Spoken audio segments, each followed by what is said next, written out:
आज मालकानगिरी जिला सदर महकुमा स्थित कांग्रेस भवन ठारे जिला कांग्रेस दल एक सांबादिक सम्मेलन आयोजन हो बैठक में जिला कांग्रेस सभापतित्व करथिया बेले पूर्वतन कोरापुट विधायक कृष्णचंद्र सागरिया, विशेष सदस्य द्वारिका महापात्र, माला माढ़ी, जी श्रीनिवास राव एवं अन्य वरिष्ठ कर्मकर्ता उपस्थित होते। इस सम्मेलन में आसंता 27 तारिख में विधानसभा घेराव सह राज्य में गत 7 मास एवं नारी निर्यातना बढ़ी चली।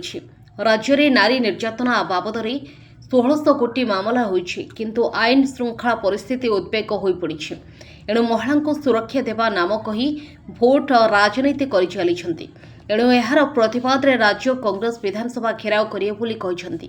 राज्य सरकार गत 8 मास क्षमता आसिले और ये 8 मास भितर ओडिशा रे 54टी गणबलात्कार, दुष्कर्म, हत्या घटना घटी एवं 1600 महिला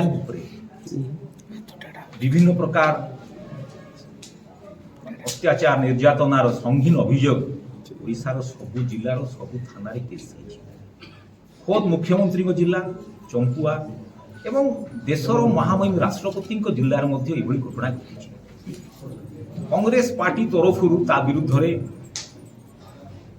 विक्षोभ करा भुवनेश्वर एवं गत 10 तारिख दिन सबू जिलापाल कार्यालय घेराव करा जिलापाल माध्यम रे महामहिम राज्यपाल एक स्मारक पत्र प्रदान कर 11 तारिख दिन कांग्रेस दल तरफ मान्यवर विधायक माने विधानसभा गृह भितर मान्यवर मुख्यमंत्री मोहन माझी ये सबू महिला निर्यातना वुमेन एट्रोसिटी स्पष्टीकरण मागिथिले।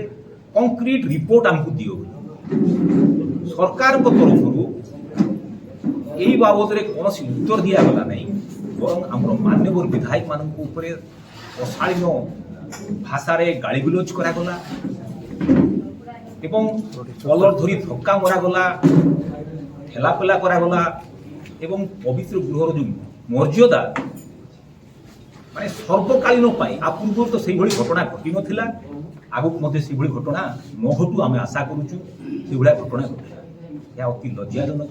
सरकार महिला मान प्रति होउथुबा निर्यातना, हत्या, गणबलात्कार आउपरे सरकार तरफ मंत्री मान तरफ कदुटी कथा पाटू बाहर। कांग्रेस दल माँ मान सम्मान पाई सुरक्षा पाई बद्धपरिकर। तेणु आ विरुद्ध रे आसंता 27 तारिख दिन कांग्रेस दल तरफ विधानसभा घेराव करा एवं सरकार को जवाब मगा जो माँ मान प्रति अत्याचार होमर कौन आभिमुख्य, तुम कौन चाहू सुभद्रा योजना ना रे तुम दिन को 27 टंका 39 पैसा देकर बाबा नापी चाहूच। एपट माँ मान को जो हत्या करा जाउची, गणबलात्कार करा जाउची, निर्यातना दिया जाउची, ता प्रति तुम माने बिल्कुल चुप तुम आभिमुख्य कौन सरकार माँ मान जवाब से आज मालकानगिरी रे प्रदेश कांग्रेस कमिटी तरफ मत पर्यवेक्षक भाव में दायित्व देथिबार आसछु। आ परवर्ती आमर बैठक हम, प्रस्तुति बैठक हम, आलोचना करूँ एवं विधानसभा को केमिति मालकानगिरी जिला तरफ अधिकार को जीवे एवं से विक्षोभ अंशग्रहण करेंगे एवं सरकार प्रतिवाद एवं आमर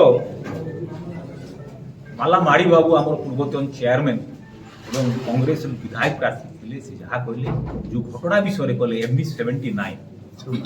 72 अति दुखदायक घटना। प्रशासन ताकू जदि चुपेवा चेष्टा करिवो निश्चित भाव सरकार विपद में पड़े।